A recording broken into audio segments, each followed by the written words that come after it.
وما أرسلناك إلا رحمة للعالمين.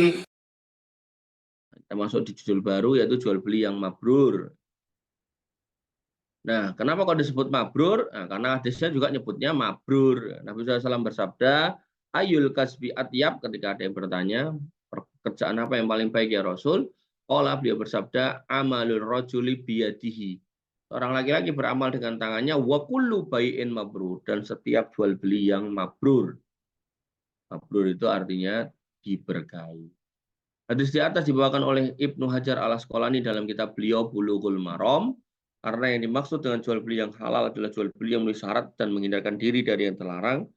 Itulah yang menjadi bahasan utama dari buku ini. Jadi intinya kita harus tahu cara jual beli yang halal agar kita kemudian terhindar dari hal-hal yang haram. Pekerjaan yang thayyib, kasab yang dimaksud dalam hadis di atas adalah usaha pekerjaan mencari rezeki. Kerja boleh, dagang boleh, macul di sawah boleh, itu kasab apa aja yang terkait dengan kegiatan proses bisnis manusia. Asy-Syaibani mengatakan bahwa kasab adalah mencari harta dengan menempuh jalan yang halal. Sedangkan kasab thayyib maksudnya adalah usaha yang berkah dan halal. Jadi kasab tok itu caranya halal, kasab thayyib itu berkah dan halal. Sehingga pertanyaan dalam hadis atas dimaksudkan manakah pekerjaan yang paling diberkahi. Maka kita dapat mengambil pelajaran penting bahwa para sahabat tidak bertanya manakah pekerjaan yang paling banyak penghasilannya. Tapi yang ditanya sing paling barokai.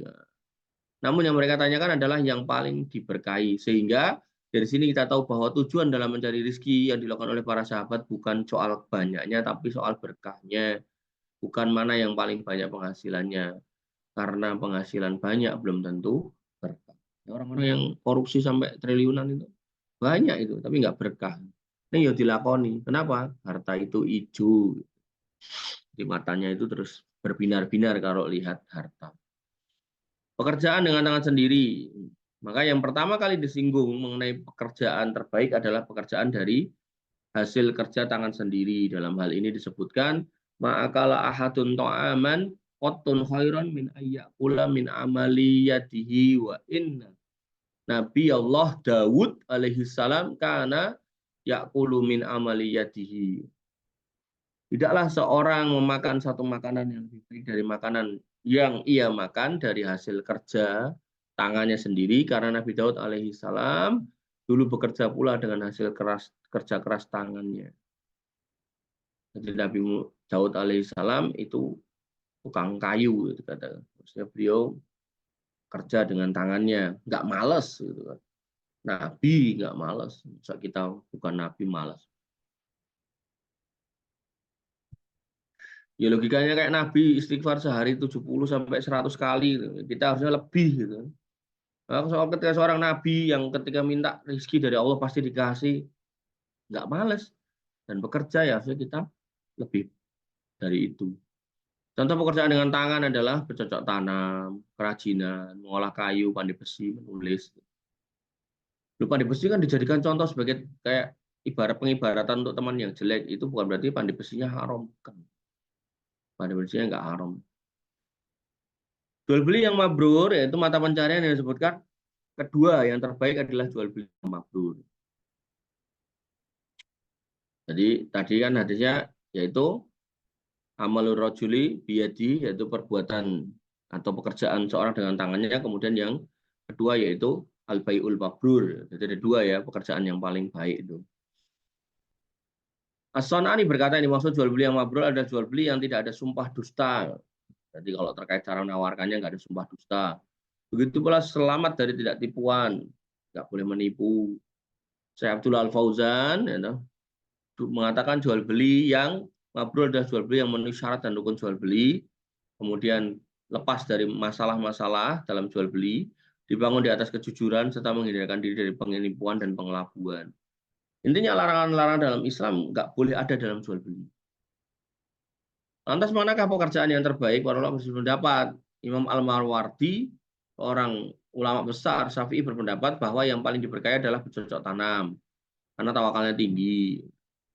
Syafi'i rahimahullah, ulama Syafi'i lain seperti Imam An-Nawawi berpendapat bahwa yang paling diberkahi adalah pekerjaan tangan Ya, misal bikin kerajinan, bikin kue. Gitu. Dan bercocok tanam yang lebih baik ada dengan 3 alasan, yaitu termasuk pekerjaan dengan tangan, tawakal seorang petani, kemudian manfaatnya yang banyak, termasuk pula manfaat untuk binatang dan burung.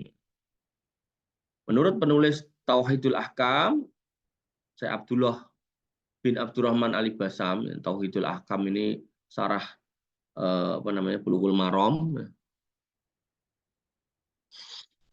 Pekerjaan terbaik adalah disesuaikan dengan setiap keadaan setiap orang. Yang penting adalah setiap orang itu harus kerja. Dan kerjanya isinya kebaikan, tidak ada penipuan, serta menjalani kewajiban yang mesti dikerjakan. Jadi apapun yang kita kerjakan itu baik. Selama kita mengerjakan dengan baik dan benar, orang aneh-aneh. Nabi SAW memerintahkan ikhris alamayan fauka wasta'in billah wala ta'jaz. Ya, bersemangat untuk hal-hal yang manfaat. Setiap hari itu kamu harus mikir, apa nih hari ini ya, saya mau melakukan manfaat apa gitu.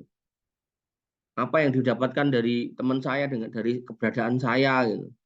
Tapi semua kompak kita ini menyebalkan, kita ini nggak ada gunanya ya, berarti harusnya kita itu introspeksi gitu loh, bukan diem-diem aja gitu. Ya, karena kan kita manusia gitu. Kucing aja berusaha untuk mencari apa namanya kebaikan dari tuannya, kok pengen disayang karo tuannya, masa kita sebagai manusia diem-diem aja ya, janganlah. Ihris alama yang fauka gitu. Jadi apa yang bisa membuat manfaat pada hari-harimu gitu kan, maka lakukan dengan penuh semangat gitu. Jangan kemudian diem-diem aja. Kemudian wasta'in billah, minta tolonglah kepada Allah Subhanahu wa taala ketika kamu sudah melakukannya atau sedang melakukannya. Kemudian wala ta'jas, dan jangan malas, jangan lemah. Baik, ini yang bisa kita sampaikan atau kita diskusikan. Kurang lebih saya mohon maaf. Saya cukupkan, saya rasa sampai di sini. Alafu minkum subhanakallahumma bihamdika asyhadu an la ilaha illa anta astaghfiruka wa atubu ilaik. Assalamualaikum warahmatullahi wabarakatuh.